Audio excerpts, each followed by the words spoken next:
Another day, another pagtatangka na naman to make a school vlog. O, diba, ang aga-aga nakasimangot ako niyan. Madilim pa dahil madaling araw pa, pero nakasimangot na ako. Ikaw ba naman ilagpas ka sa dapat bababaan mo na napakalayo? Imagine, dapat doon lang ako sa may SM Tan sa bababa, pero lagpas pa ako ng munisipyo binaba. Ako, loka. Ang aga tuloy ng lakad-lakad ng person na ito. Ay. So, papunta na ako sa second period, you guys. At nakaschedule kami ngayon para sa reading assessment, final reading assessment for this school year. At ito sila.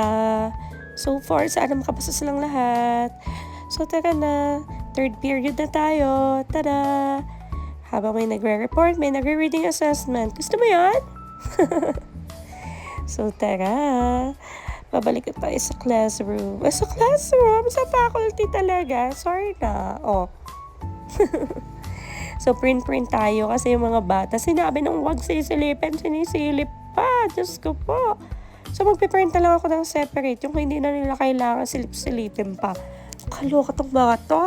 Ni-stress nyo ako, ha? Sinimulan na ako stress ngayong araw. Matatapos din ng stress. Hoy! Huwag ganon.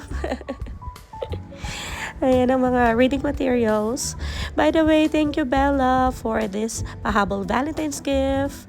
Naiitiman yata talaga sa akin itong mga first ano to. Mga pampaputi na gagagala niyo. Charis. Kahit ano pa yan, thank you so much. So, bumili muna ako sa senior high school ng almusal. Then, after ko mag-almusal, work na ulit tayo. Balik tayo sa mga forms and kung ano pang iba pwedeng isingit for today para di sayang oras. So, after all my classes, ayan, nag-retouch muna tayo ng sunscreen kasi I'm going to attend the Ash Wednesday Mass sa San Agustin de Tanza kay Tata Usteng. Siyempre, kasama ko ang aking family. Imimit ko sila ng asawa ko at anak ko sa SM Tanza. Doon kami magkikita. So, mag-lunch muna kami. Then, diretso na kami sa simbahan. Arat na. Ay, kala mo talaga. Parang wala naman nagbago, ma'am. Yan na yun. Todo na yan, ma'am. Char! Siyempre, magpapabango tayo para hindi amoy stress, diba? Hindi halatang na bad trip. Wala umaga pa. Ang ganda ng sumalubong sa akin sa SM. Oh, very cutesy. Very makulitsy. Ang kulit-kulit. Ayan na siya. Oh. Ay, nako. Sobra. Yung kulit na yan. Hanggang simbahan. Yung pantalo na yan. Nako, mangitim-ngitim. Bago kami makauwi. Sa kagugulong na sa sahig ng simbahan. Buti na lang nasa simbahan ako. Kaya binibless ako ni Lord ng mas marami pang patience. Woo! Pampalamig ng ulo. Kaloka. O, magpipray daw siya. Love you,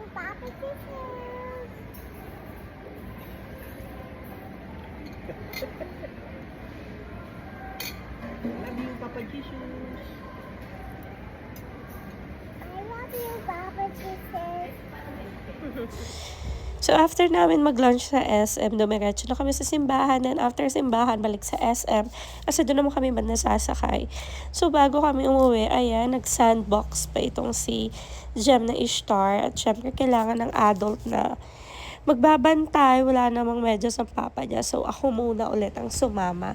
At mabait naman siya dyan kasi marunong naman na siyang maglaro sa ganito. Napapanood niya kay Miss Rachel yan. Kaya, alam niya na kung ano ang sandbox. So, hindi niya na yan tinatry na kainin. So, ayan, play muna siya. Para maubos ang energy at pag-uwi namin, makatulog na. Ay, thank you, Lord, for today. Love you. Thank you for watching, guys. Bye!